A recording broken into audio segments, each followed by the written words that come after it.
On est de retour dans votre live TV Finance. On continue à vous donner des clés pour appréhender nos marchés financiers, pour apprécier leur potentiel aussi.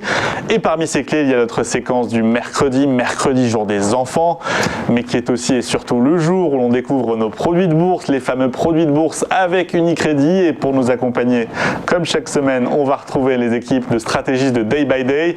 Notre guide aujourd'hui s'appelle Valérie Gastaldi, stratégiste donc chez Day by Day. Bienvenue à vous Valérie. Bonjour Maël. Je vous propose de commencer sans plus attendre avec votre lecture sur l'indice phare de la Bourse de Paris, le fameux CAC 40. Oui, tout à fait. Alors, on va faire simple. En fait, c'est un cas pour les enfants. Ça tombe bien. C'est un cas pour les enfants parce qu'on commence cette fois par un graphique en données hebdomadaires qui couvre les 5 dernières années d'évolution du CAC 40. Et c'est haussier. Maël, vous êtes d'accord? Plutôt. Oui, plutôt, parce que en fait, si on regarde ce qui s'est passé sur 5 ans, on est au plus haut. Si on regarde ce qui s'est passé depuis plus d'1 an, on est au plus haut.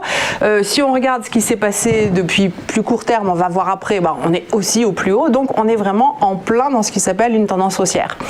On a 2 zones de résistance qui sont identifiables, qui sont face à nous. La plus importante, c'est bien entendu 6945. C'est une zone, ça va un petit peu en dessous à 6945, qui est le moyen terme. Voilà, sur quelques mois, peut-être l'été, la fin de l'été. Donc tout proche des niveaux historiques du CAC 40, il y a plus de 20 ans, sur le CAC 40. Exactement, 2000, le plus haut du CAC 40. Alors, il faut savoir qu'il y a un effet il y a une curiosité des marchés. Quand on arrive proche de niveaux très fort, très marquant comme cela, souvent il y a un espèce d'effet aimant pour une raison très simple, c'est qu'en fait, les gens qui veulent vendre, quand ils voient qu'on approche des records, en général, ils attendent un petit peu et ils vont se positionner peut-être un petit peu en dessous du record, mais là, on est, disons, à 6400 pour arrondir. 6950, c'est 550 points au-dessus, c'est-à-dire c'est presque 10% au-dessus.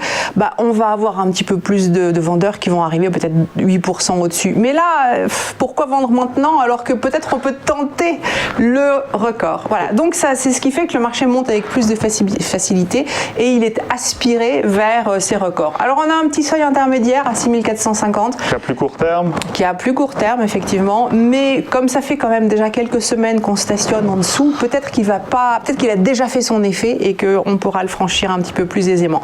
Donc à moyen terme, c'est favorable. Favorable, mais de quoi peut-être donner le vertige à nos investisseurs? Oui, tout à fait. Alors, on va quand même jeter un petit coup d'œil au graphique court terme, mais oui, tout à fait, le vertige, c'est très important. Il faut savoir que dans un marché qui monte depuis longtemps, on entend beaucoup de gens s'inquiéter de la baisse. Et en fait, ce vertige, c'est « oh mais ça a trop monté », etc. C'est une émotion. Ça n'est pas on va en parler justement une analyse, juste après avec David Furcage des émotions des opérateurs de marché. Comme cela a été bien développé il y a déjà plusieurs siècles. Et cette émotion, il faut apprendre à se dégager de cette émotion et à revenir aux faits.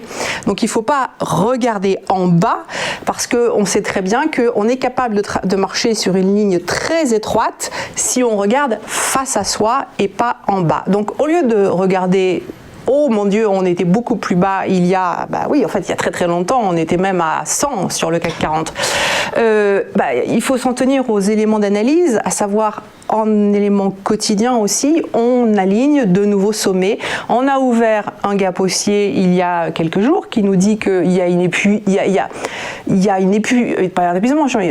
un excès d'énergie haussière sur cet indice. Alors même s'il est lent, même si parfois on a des corrections un petit peu violentes, il faut s'en tenir aux faits. Et pour le moment, on est en tendance haussière et quelle que soit son intuition, ses peurs, il faut se forcer à acheter.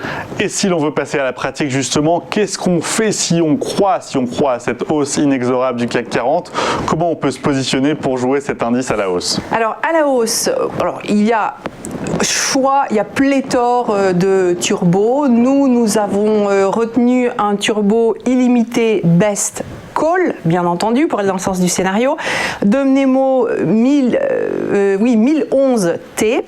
Alors il y a un bon gros levier, 22,8 à peu près, ce qui en fait un produit avec un risque maximum selon l'AMF, risque 7, risque le plus élevé, puisqu'on peut tout perdre si on est désactivé. La barrière désactivante est à 6116 points, j'arrondis là aussi, donc c'est quand même relativement élevé, on a de la marge.